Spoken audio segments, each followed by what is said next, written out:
صباح الخير لكل مشاهدين ريد تي في ولكل اللي انضموا لنا هلا ضمن برنامج بونجور بيروت. الاكل مش بس ذوق، الاكل صحه واسلوب حياه. واليوم بامريكا تغير النظام الغذائي والهرم الغذائي وتغيرت معه مفاهيم كتيره كنا مفكرينها من قبل صح.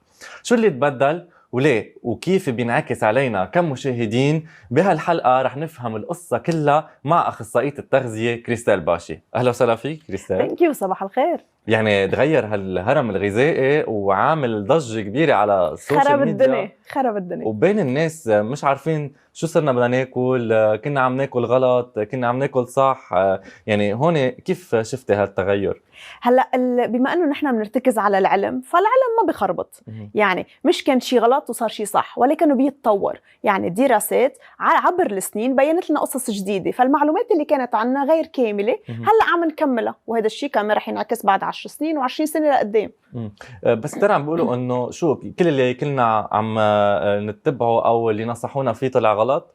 اكيد لا، وهلا رح نحكي عنهم ونفسرهم. انه عم نقول في عنا فكره زياده نحن رح نزيدها اليوم ورح نشرحها، وشو اللي لقينا عبر السنين وعبر الدراسات وكيف بتنعكس على العالم. يعني كل هالسنين اللي قطعت شو صار في عنا امراض على اساسها نحن بنظبط الاكل، لانه نحن بنعرف انه الاكل هو الاساس كرمال تو بريفنت، يعني تنتفادى الامراض بدنا ننتبه للاكل. فلما نقشع انه مستوى الامراض عم يختلف، طبيعي بدنا نغير الدراسات تبعنا وننبش اكثر لنعرف شو الاكل اللي لازم يتناسق معه. كريستال خلينا نبلش من الأول. شو هو هالهرم الغذائي؟ اوكي، الهرم الغذائي هو طريقة تعليمية توعية بنقدر نحن نوصلها او المجتمع بيوصلها لشعبه، اوكي، كرمال يشرح له شو القصص اللي لازم ياكل منها كتير، القصص اللي لازم ياكل منها نتفة، او القصص اللي لازم يتفاديها. يعني نحن عم نحكي هون بس على صورة رسمة توعية، عم تعطي توعية متكلة على شيء اسمه food based dietary guidelines، يعني أسس تطبيقية تعليمية خاصة بالأكل والأكل الحقيقي أو الأكل الكامل. فهيدا الشيء هالفود بيز دايتري جايد لاينز بيعطونا نصايح وبيحددوا اجمالا بتكون معموله لكل الناس. يعني مش لشخص، للمجتمع عم تعطي، لمجتمع معين او لفئات معينه او ببلد معين. يعني كل بلد له فود بيز دايتري جايد لاينز له، وكل فئة عمرية أكيد بتكون واحدة. لما أنا أجي أقول هالهرم أو هالرسمة اللي عملتها مثلا أمريكا على شكل هرم، عم تعطيها للأشخاص. أولا بدنا نركز الأشخاص الأصحاء يلي ما عندهم مرض، لأنه الأشخاص اللي عندهم مرض معين ما فيهم يتبعوا نصايح عامة، بده يكون في عندهم نصايح خاصة، منه للحوامل، منه للرياضيين، منه للأطفال، منه للأشخاص المتقدمين بالعمر. يعني هو منه نظام غذائي أبدا أبدا، منه دايت، منه نظام غذائي، منه شيء بيرسونالايز، منه شيء خاص. نحن عم نعطي مثل أفكار عامة بنستعملها مثلا بالك تنقول بالمدارس بالجامعات، لنقدر نحط مثلا القصص التعليمية بالدول، تنحط القوانين الأنظمة. بنستعمل هيدول الأفكار اللي هن بس كأنه أنا عم بقشع الصورة كتير من بعيد، مني عم غوص بالتفاصيل تبعولها. وموجه للأشخاص اللي ما عندهم أمراض، ما بيعانوا من صح. شرطنا الوحيد إنه ما لازم يكون عندهم أمراض، لازم يكون شخص أدلت، يعني متعافى، مزبوط، ومتعافي، ما عنده مشاكل صحية تيقدر يتبع هدول النصايح. طب ليه قررت اليوم وبالتحديد أمريكا تغير هالهرم؟ هلا خلينا بس نطلع قبل انه القوانين بامريكا الفيدرال لوز بتقول انه كل 5 سنين الدايتري جايد لاينز او هالارشادات التغذيه لازم تتغير او لازم تريفيو، ترجع راجع عليها، اوكي، ونأكد اذا المعلومات اللي عندنا كافيه ولا لازم نعدل فيها. فكل 5 سنين بيراجعوا كل هالمعلومات وبيجمعوهم مع بعض. الصوره يلي طلعت لي اليوم العالم فكره انه تغير الهرم، لا، هو النصايح من 2011 لل 2025 لقيوا انه النصايح بعدها قريبه من الصوره اللي كانوا عاملينها اللي هي الماي بليت. هلا لقوا انه هالنصايح اللي هن عم بحطوها منا كتير واضحه بالرسمه تبعهم، فقرروا يغيروا الرسمه. ولكن موضوع تغيير الرسمه شيء كتير صعب وشيء منه سهل، وبيعمل بلبله وبيعمل ضياع عند العالم، ونجرب نتفاداه. وهيدا اللي اليوم صاير، انه الشعب ان كان الامريكي ولا حتى عنا الدول العربيه ولبنان ضاعوا من وراء اللي عم يشوفوه، لأنه تغيرت كلياً من صحن لصار عنا بيراميد مقلوب على الآخر. صح. هل له علاقة بزيادة البدانة أو السكري بالولايات المتحدة الأمريكية أو بأمريكا بشكل عام؟ صح. هيدا الشيء هذا كان الدافع الأساسي اللي خليهم يغيروه. لقوا إنه مستوى البدانة عم يرتفع، مستوى أمراض القلب عم ترتفع، امراض الكبد عم ترتفع وامراض السكري النمط الثاني. فلما لقوا ان احنا كنا حاطين نصايح، من المفترض النصايح تبعنا تحمي العالم من الامراض، طيب لقينا انه مستوى الامراض عم بيزيد، يعني في شيء غلط، نحن لازم نرجع نعدل بالنصايح تبعنا لنخلي العالم يوعى اكثر وما نوصل للامراض. فاذا الغايه من الشيء انه نحن نتفادى الامراض، وبما انه الامراض زادوا خلينا نعدل النصايح. كتير حلو. كان في شيء غلط بالهرم القديم برأيك؟ يعني أنت كيف كنت قريتيه وكيف شفتي هلأ الهرم الجديد؟ هلا الفكرة العامة، أنا بما أنه بقلب الدومين وأنا أخصائية تغذية بشرح أكثر من تفاصيله، كفكرة عامة إذا بنطلع عليه مش كان في شيء غلط، ولكن كان في معلومات ناقصة. يعني كنا نعتبر الأكل كاتيجوري كاملة، البروتين. طب ما بدنا نعرف انه بقلب البروتين في بروتين نباتي وبروتين حيواني. البروتين الحيواني فيه اللي قليل دسم، ميديوم فات اللي متوسط، او العالي من الدسم. فبقلب كل كاتيجوري بدنا نبلش نحن نقرا نغوص فيها اكثر. يعني المعلومات منا كافيه، ففي كتير عالم كانوا ياخذوا المعلومات سطحيه من البيراميد القديمه او من البليت القديمه ويطبقوها مثل ما هن بدهم، وصلتنا انه يرتفع عدد الامراض. برأيك التغيير اللي صار كان نتيجة أبحاث ولا فجأة هيك طلع هيدا القرار؟ هلأ أبحاث كتيرة وانجمعت ومش دراسة واحدة، يعني حتى لذات الموضوع في عنا كذا دراسة عالمية بتصير بيجمعون. وبدنا نعرف انه التغيير بالدايتري جايد لاينز كمان بده يتبع سياسات معينة، فالسياسة بتلعب دور كتير كبير. بده يتبع كمان المجتمع شو بيلاقوا، بده يتبع على الأرض كمان الوضع الاقتصادي كيف بيكون، فهيدول كمان بيلعبوا دور كتير كبير كرمال نقدر نحن نغير قصص خاصة بالتغذية. بس في قصص بتأثر عليها. يعني برأيك كل العالم فيها تمشي على هيدا، يعني وين ما كانوا على الكرة الأرضية بيقدروا يمشوا بهيدا الهرم الغذائي؟ أكيد لا، لأنه كل بلد عنده food based dietary guidelines، يعني الإرشادات الغذائية المرتكزة على الأكل الخاصة فيه. العالم ما بتشبه بعض، يعني نحن جينياً مش مثل الشعب بأمريكا، مش مثل الشعب بالصين. حتى الأمراض، يعني مثلا نحن معرضين أكتر إنه يكون في عنا نقص بالحديد، معرضين أكتر يكون عنا نقص بالفيتامين دي، غير بلدان معرضين أكتر يعملوا مشاكل بالقلب. فجينيا نحن مش مثل بعض، بما إنه الأكل الأساس إنه يتفادى الأمراض، فبده يرد. كيف يفرق بالأكل كريستال؟ يعني نحن الأكل بدنا نطبقه. أنا كيف بدي ساعد العالم؟ تنقول نحن مجتمع عنا نقص بالحديد وعنا نقص بالفيتامين دي، فإذا أنا بدي أعطي النصايح تبعي تركز أكتر على الحديد والفيتامين دي، بينما غير بلدان عندها نقص بالكالسيوم مثلا بنعطيها نصايح بتركز أكتر على الكالسيوم. فمشان هيك النصايح هي خاصة بكل بلد وبدها ترد على الوضع اللي شعبه عم بيعيش فيه، عدا على انه الثقافات تختلف كمان. فشو الاكل اللي موجود كمان بده ياثر علينا، وبدنا نعرف كيف بدنا نعطي نصايح منطقيه. لكن هون كل بلد او كل اذا بدك قاره فيها تحط هرم غذائي او ما تكون متفقين على هيدا الهرم اللي حطته امريكا. هلا كل بلد رح يحط له موجوده عنا. اذا بتفوت على صفحه الفاو بتنقي كل بلد بتشوف شو كيف المعلومات معطوطه او الهرم محطوط عندهم. هلا احنا عم نقول هرم ولكن هو صوره تصويريه. رح تلاقي بلدان عندهم مثلا قوس قزح، في بلدان عندهم شكل باينابل، صفدي، شكل صحن. كل بلد عامل الرسمه اللي بيلاقي انه شعبه بيفهمها بطريقته. فاذا بتلاحظ انه نحن بدنا نجرب نلاقي شيء قريب لشعبنا تيقدر يفهم علينا. مثلا حس الفكاهه منه هو ذاته عند الشعب اللبناني مثل الامريكاني او البريطاني، فمش معقول انه نحن مش ابدا ما بيضحكوا. يعني اذا سمعوا نكتنا ما رح يضحكوا عليهم، بينما برا بتسمع نكت غريبه علينا. فنحن بدنا نكون قريبين من شعبنا. مشان هيك لو انا عم بعطي ذات المعلومه، وهن المعلومات الصحية هي ذاتها بكل العالم، ولكن موصلينها بطريقة كيف شعبهم بيرتاح وكيف بيفهمها بأسهل طريقة ممكنة. فرح تلاقي كل بلد عنده التصوير الرسمي تبعوله، ولكن الباز المعلومات الأساسية هي ذاتها ومتفقين عليها كلياتنا. طب لبنان عنده هرم خاص فيه، خبرينا عن هالهرم. نعم عنا، وهيدي قليل عنا إلنا وقليل من الناس بيعرفوا هيدا الشيء. ولكن نحن عنا الأرزة الغذائية اللبنانية، عنا أرزة غذائية كمان أرزة، لأنه هيدا الايدنتيتي تبعنا. فهي لنا وبأكلاتنا وبالقصص اللي متوفرة عنا.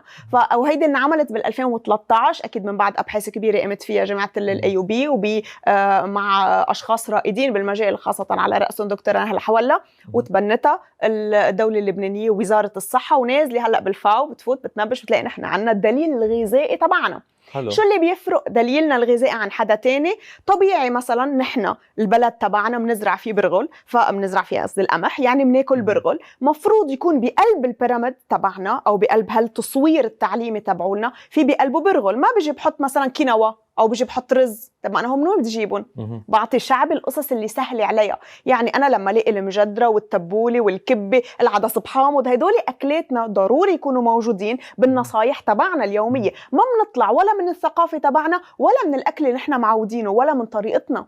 يعني الطريقه نحن اللي بنقعد فيها لما تروح على مطعم لبناني بينزل ميزه، بتروح على مطعم اجنبي بينزل فاست فود بامريكا. طيب كيف بدك تقارن هول الاثنين؟ كيف انا بدي اجي طبق نصايح تبع الفاست فود علي؟ عدا انه هن لانه اكلهم في بقلبه فاست فود، فمستوى البداني ومرض السكري وامراض القلب اعلى بكتير من اللي موجوده عنا.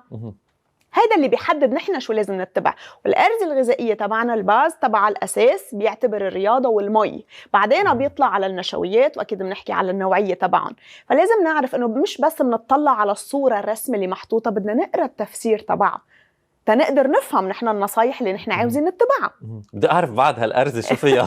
حاطين فيها الرياضة؟ أكيد نحن الهدف الرياضة. إذا بتقرأ بالتفصيل أول شغلة بيقولوا لك إياها إنه أنت لازم تاكل وتستمتع بحياتك، بأكلك وبحياتك. بحب الأكل 100%. فهالكالتشر تبعنا، ونحن بنعزم دايما على الأكل. يمكن برا ما بتلاقيها، نحن هون ما فيك مثلا تكون أنت عم تاكل ويجي عندك ضيوف قالوا ما تعزمهم على الأكل. فشيرينج هيدا موضوع كمان لازم ناخده بعين الاعتبار، وهذا اللي بنشتغله بقلب العيادة. يعني لما نعطي دايت ما بنقول للشخص قعد وحدك بالعلبة وسكر الباب وعمل دايت، لا، بدك تظهر مع أصحابك، بدك تعيش الاكسبيرينس الحياة كلياتها وتكون عم تعمل اختيارات صحية. يعني نحن الهرم الغرب طبعا ما بيمشي معنا، أكيد ما بيمشي معنا. نحن مش مثلهم وهن مش مثلنا، بس بنقدر ناخد المعلومات أو العلم ونطبقه بطريقتنا على شعبنا. يعني بستفيد من الدراسات اللي انعملت، بستفيد من المعلومات العلمية وبطبقها على شعبي. نحن ما عنا نقص بالدراسات على فكرة. نحن بلبنان عنا دراسات كتيرة.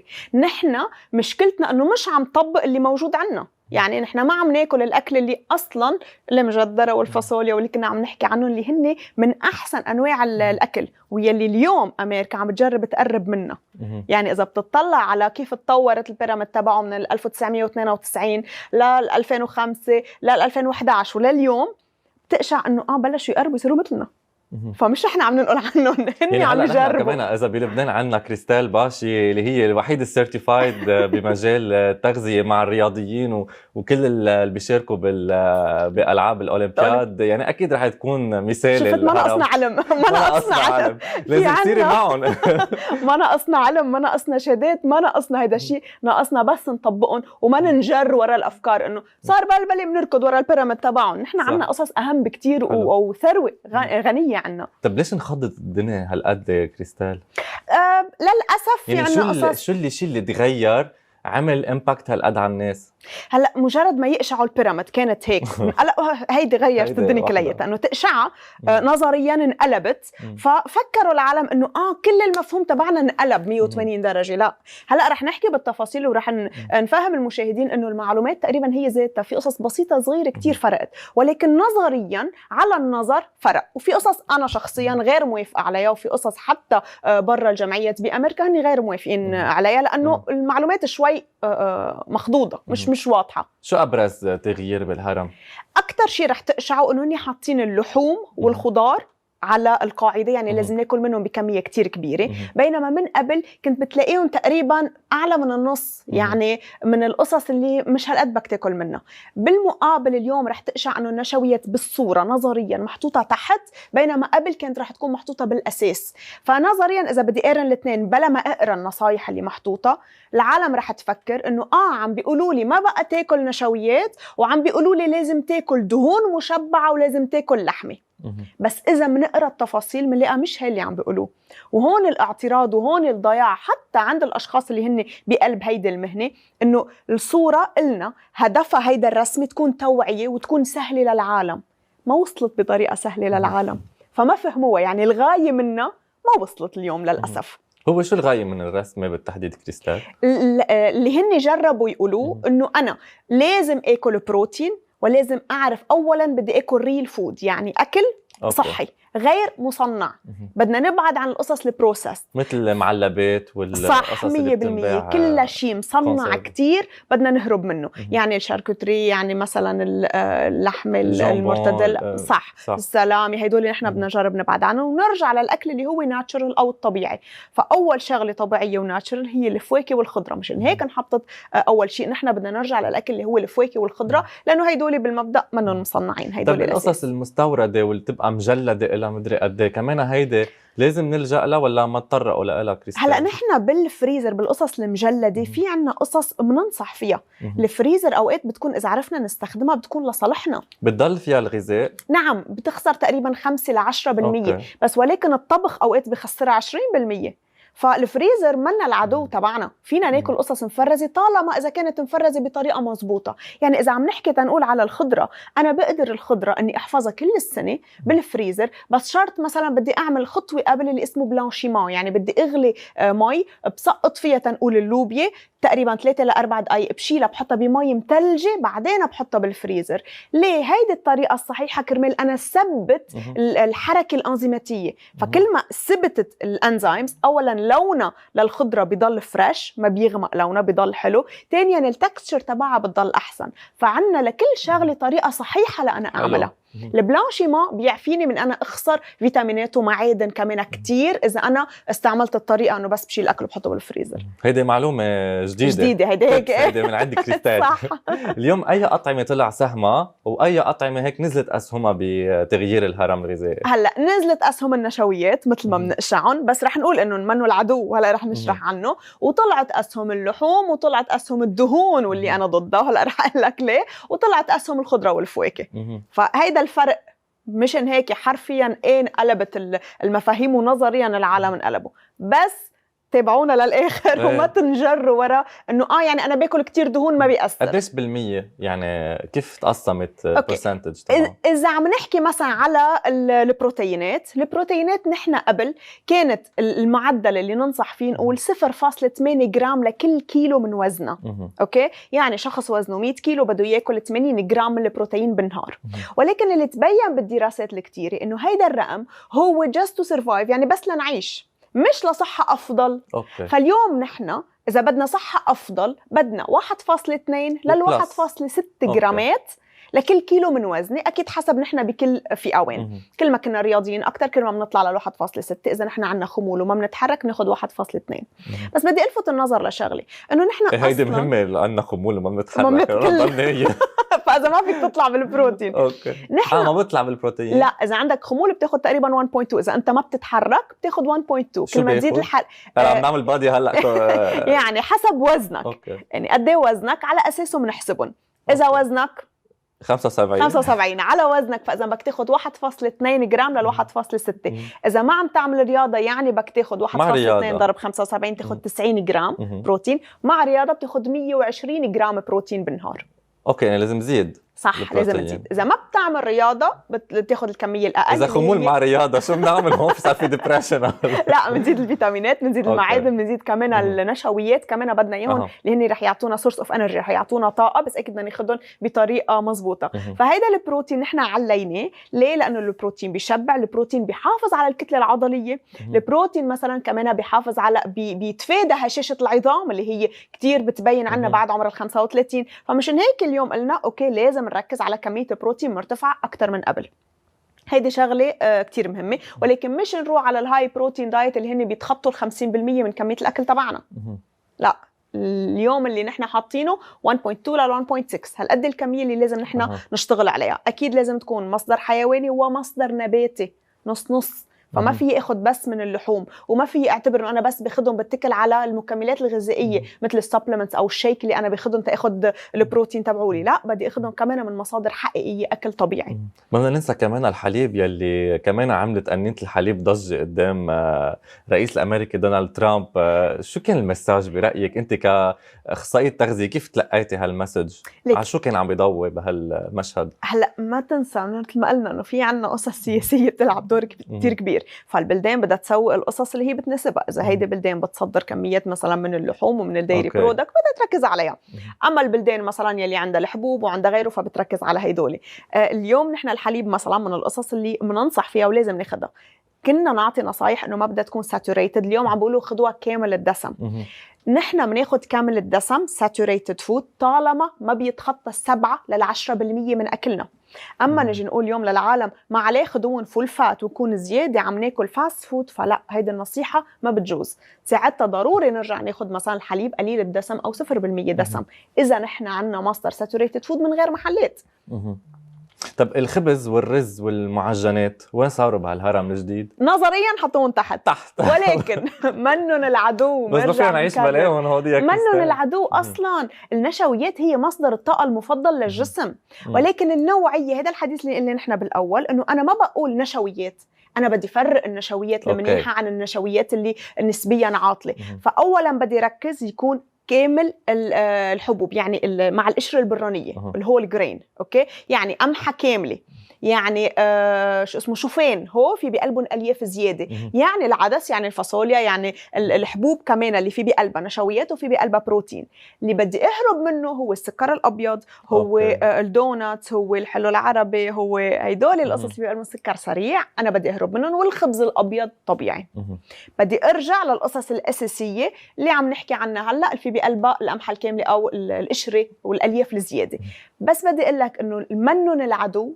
نحن لازم ناخد 35 لل 40% حسب النصايح الامريكانيه. 35 لل 40% من اكلنا بده يكون من النشويات. أنا أكتر من الثلث. من قبل كنا نعطي 50 لل 55%، فما فرقت كتير. بيقولوا هذا اللي بيخليك تتحرك، يعني الانرجي مزبوط. وإذا كنت رياضي بتاخد أكتر بكتير، بنطلع ل 60% إذا كان مستوى الرياضة عندك مرتفع.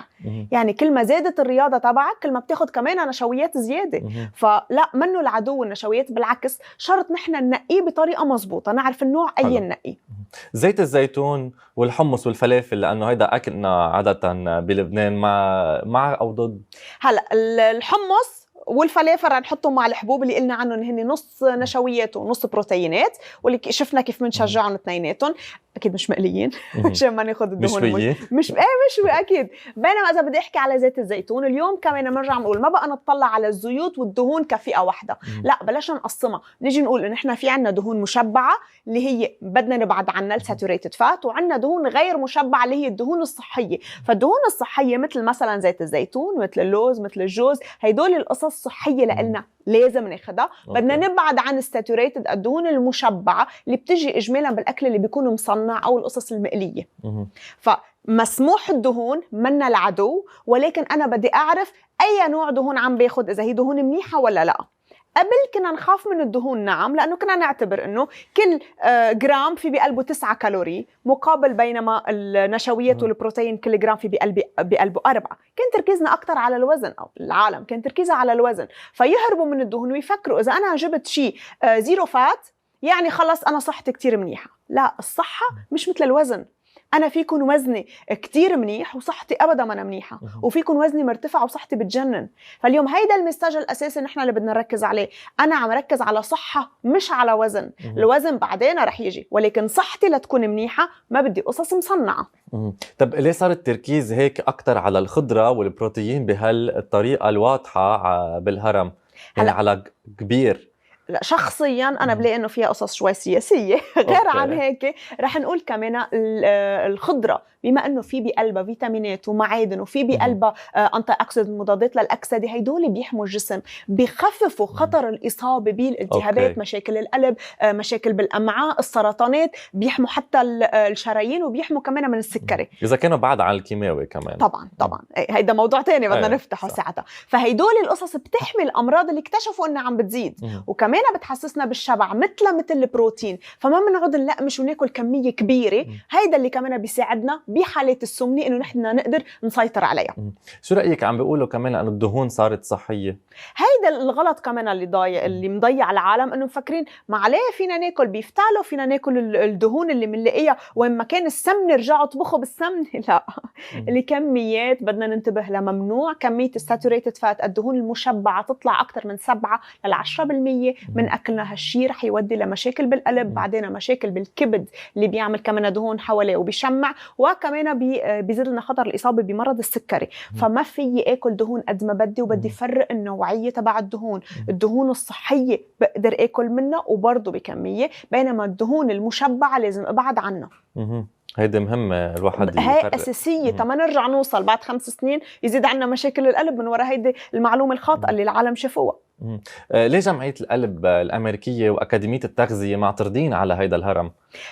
أولاً لأنه الغاية من الهرم قلنا هو طريقة توعية، تعطينا مساج واضح. عطى ضياع أكتر مما عطى مساج واضح، فضيع العالم وبلشنا نسمع المعلومات الصحية اللي لازم يتبعوا لها عم يعملوا عكسها، مثل مثلا ناكل كتير دهون. وخاصة إذا متطلع على الأمريكان هارت أسوسيشن بيقولوا ممنوع نتخطى 10% من الساتوريتد فات. هيدا الرقم وهي الطريقة منا محطوطة ولا محل اليوم على البيراميد. فالعالم صار عندهم ضياع وصاروا ماشيين بفكرة ما خلص طلع مسموح فينا ناكل منها كتير. لا، ما فينا. فالمعلومات منا واضحة، نزلوا لنا الكربوهيدرات حطوه تحت، تطلع هيك كأنه هو كتير صغير، مع العلم إنه كاتبين لازم ناكل 40% منه. العالم ما بقى تاكل يوم نشويات، وهون المصيبة، نحن جسمنا عاوز نشويات، شرط ما يكون مصنع. فالطريقة اللي مفروض يوصل المساجات فيها ما وصلت بهيدا الوضوح، وهون الاعتراض الكبير. طب جدودنا كانوا ياكلوا دهون وصحتهم كانت منيحة، هيك بنسمع كل العالم. والأورما كله بيسألني طب ما فينا ناكل أورما؟ جدودنا كانوا يعملوا رياضة، كانوا يتحركوا مثل ما نحن اليوم نتحرك؟ أكيد لا. اليوم جيل الانترنت والقعدة بالبيت، نحن قاعدين. بعدين نوع الوظائف تبعنا اليوم غير الوظائف اللي كانوا يعملوها جدودنا، اللي هي مضنية واللي هي بتتطلب سعرات حرارية أكثر، يعني بتعوز أكثر. أنا أكل بروتين، عاوزة حتى فات بقدر أحرقهم.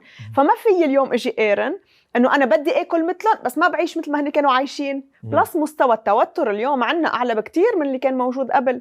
الاكل مصنع، ما كانوا ياكلوا اكل مصنع نهائيا. فهون الفرق. ما كانوا ياكلوا حتى سكر كل قديش على المناسبات اللي يمكن لا ياكلوا حلاوه، هيدي اللي كانت عندهم هن. نحن اليوم انت وماشي، هلا انت ورايح على بيتك كم تقشع باتيسري في عندهم الحلو، او كم محل فاست فود كمان. او حتى اليوم تنزل، هلا بتخلص تنزل تلاقي دي كانت تحت عم بتبيع لك قصص بري باكت، بتناول له شوكولا، بتناول شيء في بقلبه مصنع، صح. في بقلبه سكر كتير. هو ما كانوا ياكلون جدودنا. فطبيعي ما فينا نقارن بيناتهم. يا منعيش مثلهم وبنمشي باكلهم كل شيء وبنتمتع بصحتهم، يا بدنا نعدل اليوم نظامنا ليصير منطقي على حياتنا. طب قلتي انه ما لازم ناكل اكثر من 10% دهون مشبعه كريستال، بس اغلبيه البروتين بيتضمن دهون مشبعه. هون شو الحل؟ هلا هيدي فكره خاطئه بنلاقيها كتير عند العالم، بيخافوا بيفكروا انه البروتين بيجي معه دهون مشبعه. ايه اذا نحن اخترنا اللحمه الغلط، او اذا اخترنا نحن المصدر الخاطئ؟ ما نرجع للفكره انه ما بقى نقول بروتين، صار بدنا نقسمهم. يعني عندنا بروتين نباتي وعندنا بروتين حيواني. البروتين النباتي نص اكلنا بده يكون منه، واللي هو المصادر البقوليات او الحبوب اللي هي كتير منيحه وما في بقلبها دهون مشبعه. وهيدا للاسف منه موجود على البيراميد. ما بتقشع بقوليات بقلبها، خبوها، ما بنعرف ليه، بس انه ما حطوها. اكيد كرمال غايات مش تغذويه على الاكيد. وشغله الثانيه اللي هو بس البقوليات شو بتقصدي فيها؟ يعني العدس، الفول، الحمص، الحبوب يعني. اوكي، خبت هيدي مش موجوده. اوكي. فوين التركيز عليها؟ بكعب الهرم هي المفروض تكون فوق، مش بالكعب، لازم تكون فوق وما عم بحطوها للأسف. أما إذا بتطلع على البروتين الحيواني، فمش كمان فكرة مجملة إنه أنا إذا باكل لحوم يعني عم باكل دهون مشبعة. أنا اليوم بقدر آكل لحمة بقر أوكي وتكون مدهنة وفيها دهون مشبعة أكتر من قطعة من لحمة الغنم أو الخنزير. مش الحيوان اللي بحدد لي قديش في بقلبها دهون، القطعة اللي أنا عم بختارها من اللحمة هي اللي بتحدد. أوكي. يعني في نقي قطعة لحمة من الغنم أو من الخنزير وما يكون في بقلبها دهون كتير، نقيها هبرة وتكون صحية. فبدي نقي دايما اختياري لما اروح عند لحمتك كريستال بدي حبرة دهون ما بدي. فمجرد ما تقشع اللون الابيض هيدا انا بدي ابعد عنه. للحم اكيد بدي لما احطها بطنجره تلز ما يطلع منها دهون. اوكي، هيدي الطريقه اللي انا بختار منها. فالبروتين اللي انا بدي نقيه بدي اعرف مصدره. بهيدي الطريقه اذا عرفت اختار ما بتتخطى ال 10%. تزبط معك. كريستال، شو الفرق بين النشويات المنيحه والنشويات السيئه؟ نحن لما نصنف سيئة، اوكي الكلمة مش كتير حلوة نقول سيئة، ولكن لما نجي نقول النشويات اللي لازم نختارها المنيحة هي اللي بيجي معها دايما الياف، وهي اللي امتصاصها منه سريع. يعني القصص اللي جسمي بيمتصها كتير بسرعة، مثل اللي موجودة النشويات اللي موجودة بالخبز الأبيض أو اللي موجودة بالسكر الأبيض اللي موجودة بالمعكرونة، هيدي امتصاصها كتير سريع، بيعلي مستوى السكر بالدم كتير بسرعة، وبيخلي الجسم يفرز أنسولين ويتجاوب بطريقة سيئة. مثل شو عم نقول هون؟ يعني عم نحكي على معكرونة، عم بحكي على عجين، عم بحكي على خبز أبيض، عم بحكي على سكر أبيض.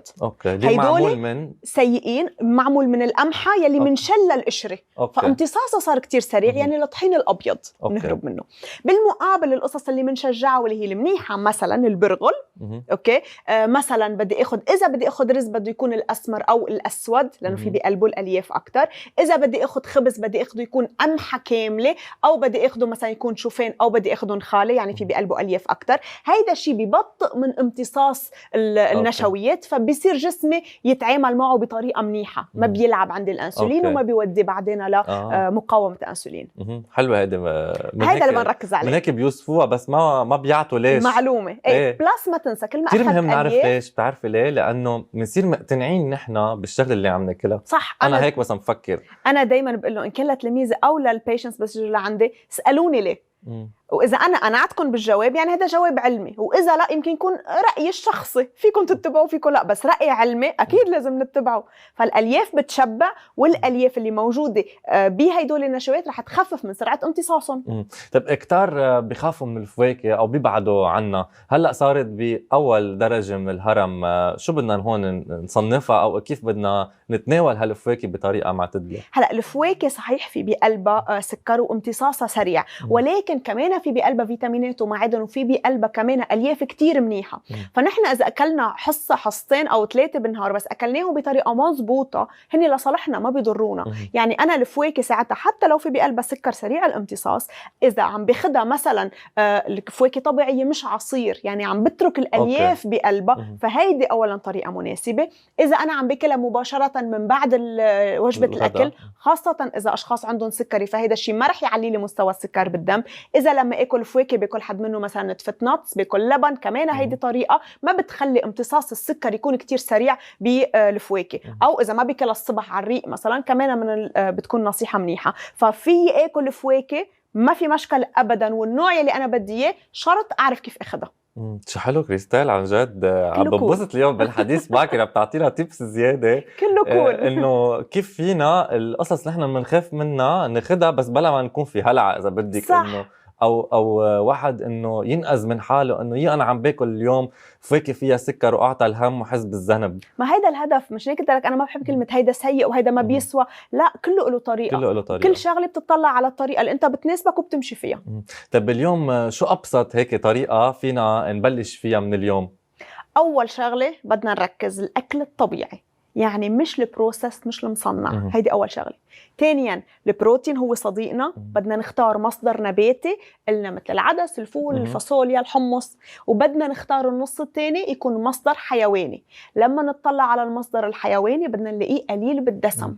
الدهون مش كفكرة هي منيحة أو عاطلة، حسب أي نوع دهون كمان منجزئون. الدهون المشبعة بدنا نبعد عنها، يعني يلي موجودة إن كانت نقول باللحمة الحمراء يعني شقف اللي هو بدنا نبعد عنهم، أو يلي بتكون موجودة بالقصص المقلية والقصص المصنعة.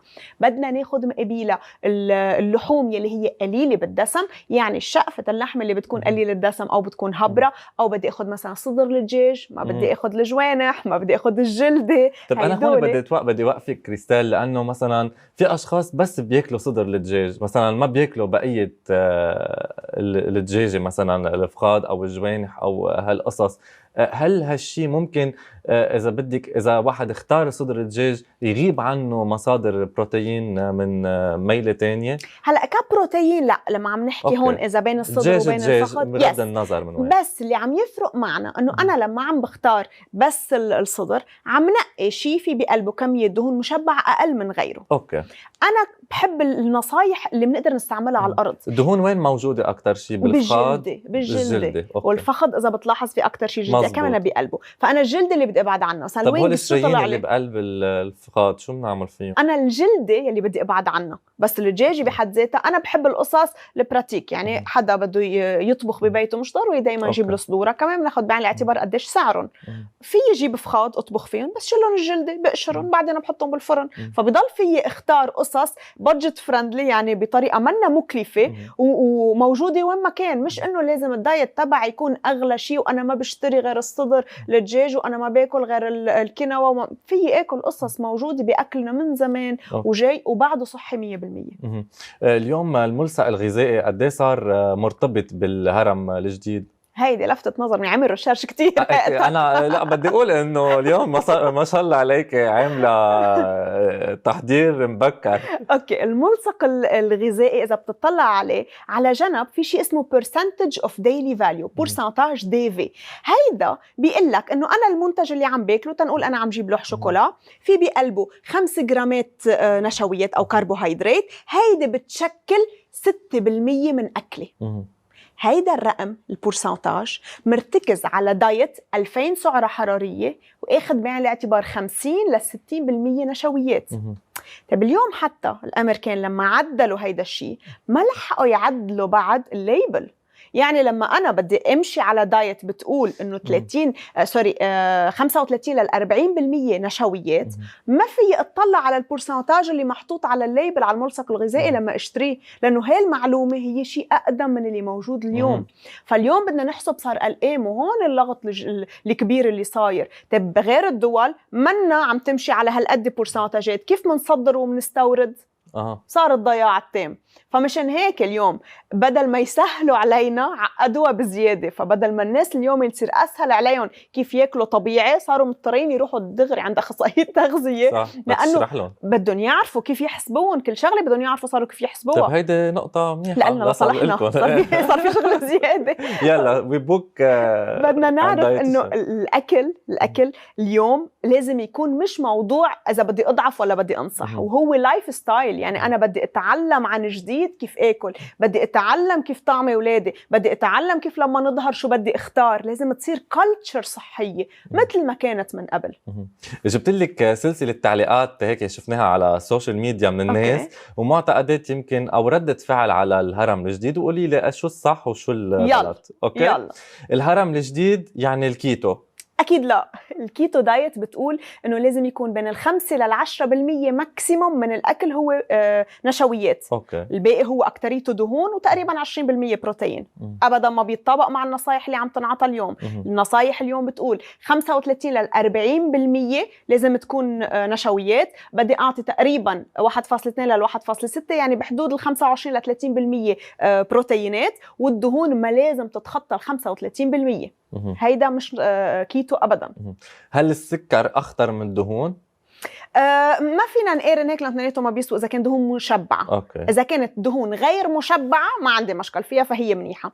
ولكن السكر الأبيض بحد ذاته هو وراء أسباب أمراض كتيرة. أقلها عندك أول 10 أمراض بتفكر فيها اللي هن السمنة، السكري، النمط الثاني، مشاكل القلب، المشاكل كمان بقلب الشرايين، الكبد كمان كيف بيشمع مثل ما كنا عم نحكي. هدول مرتبطين مباشرة بالسكر الأبيض. اللي ضاعوا اعتبروا إنه الصيام المتقطع هو الحل. هيدي من فترة كانت الترند ومفكرين العالم انه انا بمشي على هيدي. بس نرجع منقول موضوع الدايت هو اتس لايف ستايل. الصيام المتقطع مش دايما بيفيد ومش عند مين مكان. يعني عند الرجال احسن بيعطي نتيجة من عند النساء. بدنا نعرف عدد الساعات، يعني 18 و20 ساعة ما بيفيدوني، 14 ل 16 ساعة ماكسيموم ممنوع نتخطى أكتر منهم. ليش عند النساء منه هالقد بيعطي نتيجة؟ لأنه الهرمونات عند النساء خلال الشهر منهم 60، فما في اتعامل انا باول نهار بالدوره مثل نص نهار بالشهر ولا مثل اخر نهار، بيختلفوا. يعني ما بقدر اتبع هيدا اللايف ستايل. فرح لاقي نتيجه عند الرجال اكثر من عند النساء. هو هيدا الصيام لحتى يعدل الهرمونات ولا ليخسر وزن؟ هن بيستعملوه كرمال يخسروا وزن، لانه بيعتمدوا انه انا اذا اكلت وجبه واحده بالنهار فكميه السعرات الحراريه رح تكون قليله، او اذا تركت انا معي بس 4 ساعات خلال النهار باكل فيهم. وين ما بينجح؟ بينجح لما الاشخاص بهول 4 ساعات بياكلوا كميه قد يومين 3. فمشان هيك اللايف ستايل بلس. انا كمان اذا بلشت من بعد الصيام تبعي، اول شيء كسرت صيامي فيه هو السكر السريع، فالانسولين بيعلى والكورتيزول بيعلى، فالجسم ما استفدت من الصيام تبعولي. يعني كله له قصص وله طريقه لينجح، ما بينجح مع مين ما كان.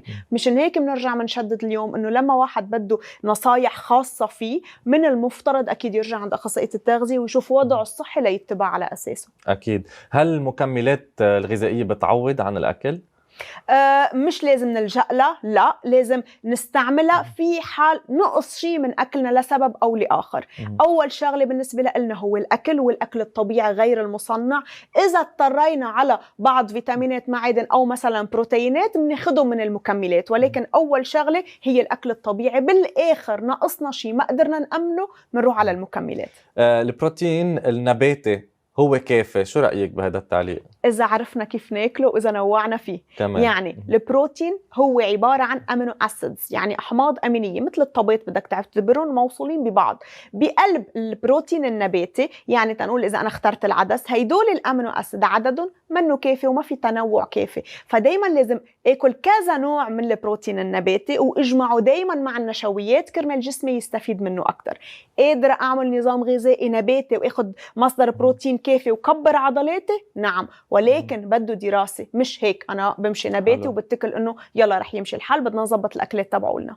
يعني كريستال اسم الله عليك، كل شيء عندك له جواب ومقنع ومبني على دراسات، وعن جد مفيد انه نتطرق لهيك مواضيع، لانه الناس دائما بتمشي على دايت وبضل عندها هالتساؤلات اللي اذا بدك بحسوها فاج بالهواء بلا ما حدا يعرف ليش وكيف وشو افادتها. فمهم نضوي على هالاشياء. النشويات بالليل تنصحي فيها؟ بالليل بالنهار او حيلا وقت ما بتضر. لا انا ما عندي نشويات، بالعكس فما بتضر. يعني اذا اكلت كميه زياده بتضر، حيلا شيء انا باكله بكميه زياده بضر. النشويات اذا اكلتها بالليل ولا اذا اكلتها بالنهار، طالما هي من المصادر اللي عددناها اللي هي الصحيه ومنيحه، وطالما الكميه تبعها منيحه، انا سيف، انا بامان، ما رح تزعجني ابدا. فمننتبه دايما للكميه، النوعيه والوقت. هول 3 اساسيه بالنسبه لي، شو ما كنت انا عم بختار. كتير حلو. شو هي اكبر كذبه غذائيه صدقناها كريستال برايك؟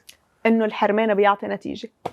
ولا مره انه نحرم حالنا، انه نقعد بعيد عن العالم، انه ما اكل من هي ولا من هي ولا من هي. هيدول القصصات هيدا شيء صحي ابدا، مش موجودين هون عندك ابدا. بيعطوا عبء زياده على الانسان، صح. بيعيشوا بايزوليشن. نحن شعب بنحب مضياف، بنحب نقعد مع بعض.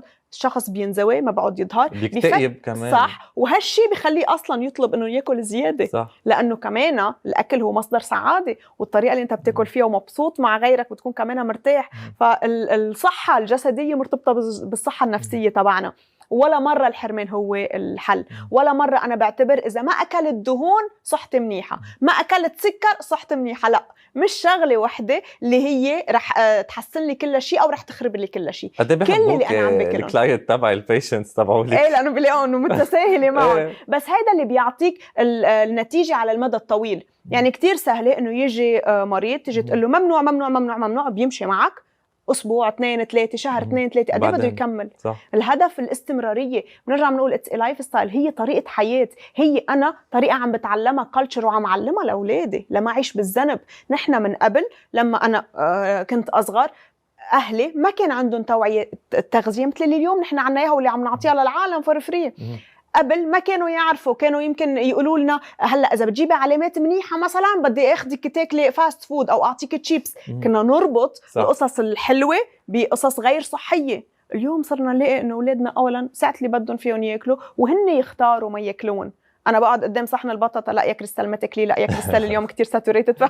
مقلي يا كريستال. ايه، لانه ما كانت بالكالتشر تبعنا. بينما نحن اليوم اذا عم نربي اولادنا على معلومات صحيه ومش خوف من الاكل، بتلاقي انه القصص بتصير كتير سهله. من الاساس ما بتعني لي، ما بختارها. كريستال، هيك بنهاية الحلقة وبعتقد وضحنا كل الأمور يلي كانت هيك عند الناس مش واضحة كتير، وصار هالمعلومة مبنية على دراسة، على تجارب، على قصص علمية. هيك بنهاية الحلقة كيف بتحبي تختمي هالجدل كله اللي صاير؟ أول شيء ما ننجر ورا القصص الهايبس واللي بتطلع. نتطلع على العلم، على الدراسات اللي وراها، نتعمق، ما نتطلع بالقشور. إذا بدنا معلومات عن جد بتفيدنا، ما ننجر وراء الغرب وراء الدراسات اللي منلاقيها، ولكن نستعمل الدراسات اللي موجودة ونطبقها على حالنا، على شعبنا، على أكلنا، ورح ناخد أحسن شيء ممكن. وأكيد وأهم شغلة، الأكل لازم يكون طبيعي، لازم يكون غير مصنع، مع حركة ومي ونوم منيح. شكرا كثير لك كريستال. ان شاء الله دايما بيكون في لنا حلقات قادمه ونقعد المشاهدين بمواضيع دايما بتفيدهم ودايما بتهمهم. ثانك يو. شكرا كثير لك.